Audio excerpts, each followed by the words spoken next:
Jennifer Mirsky, digital storyteller. Everyone has a story, let me tell yours. So let's talk about sharing your story. Think about, how to start a conversation offline. Think about a cocktail party. You go to someone's house, you show up, you greet the host at the door. The host introduces you to other guests, then you branch out, you talk to some other guests, and you start a conversation probably about topics that, you have something to say about. Well, it's not that different online. You can start out, you engage with people who you know. On Facebook, you can friend them. On Twitter, you can follow them, hope that they follow you back. You kind of chime in and join relevant discussions, try to say something original, and if you're really going to hit it out of the park, tell a story that is so compelling that other people will want to share it. But what's different about offline and online is whereas when you go to a party, you go to the party and then maybe you don't talk to people for 3 months, at least in New York. Online, you really can't drop out of sight like that. You can't be missing an action. You have to continuously be part of the conversation. And the way that I tend to do this with my clients is that we'll start out with sort of a planned content calendar of, for a film project, film milestones, the premiere, screenings, award season, et cetera. And then we'll sort of intercut that with holidays like Mother's Day, Father's Day, and do a peg off of that.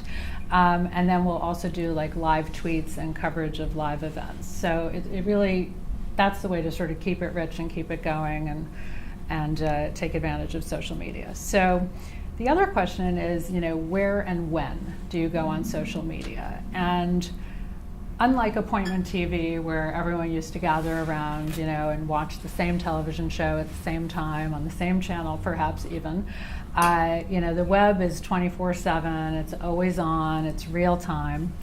And what's important is that the audience is in charge. So there's really no point in sort of creating this beautiful website in splendid isolation and hoping that people will come to it if everyone's hanging out on Facebook. So you have to go where the user is, and you have to go when the user is. And you just have to remember it's not a one-way conversation, it's not a monologue, it's a dialogue. So some ways to build community and conversation is to share, inform, inspire, converse. It's good to provide behind-the-scenes access. You can do like a Twitter party or something and have an expert interacting with people in real time, like an online chat. You should respond in a timely fashion because people have really come to expect that. I know because I ate, mochi the other day, and I put a photograph on Instagram, and sure enough, the Japanese restaurant wrote, "Thank you, Jennifer, for stopping by. We hope you'll come back again." Okay, so I was suitably impressed. And then you also have to use each platform for its own sort of etiquette. And by that I mean, on Facebook, you would more want to post once or twice a day, and that's enough. On Twitter, you could be tweeting, easily 20 times a day, and that would also be okay. And it sort of has to do with, low volume, high impact, and whatnot. But on Facebook, you're going to have more of a conversation, and on Twitter, you're just going to be, putting a lot out there. You are going to still be having a conversation, but it's a different medium, and because it moves so fast, somebody once said, like, the life of a tweet is 1.5 minutes long.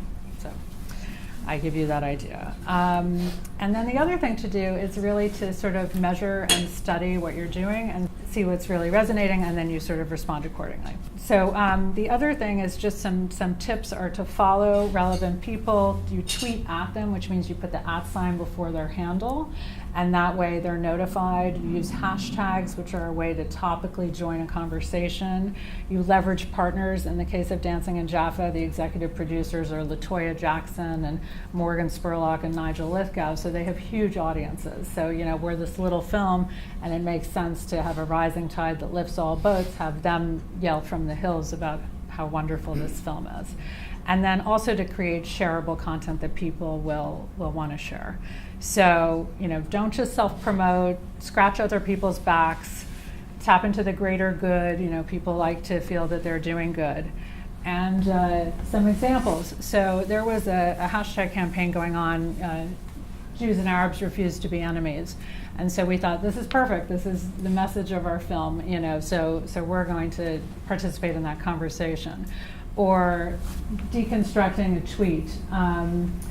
This is an example of just picking an image of these irresistible, cute children with an inspirational quote and saying to people, retweet this tweet to dance not war and spread peace. And so that's how these things can really take off. And the same thing with the next image, a universal message, look your partner in the eye, and people really responded to this. So that's just one of the ways to really get conversations going online. Jennifer Mirsky, digital storyteller. Everyone has a story. Let me tell yours.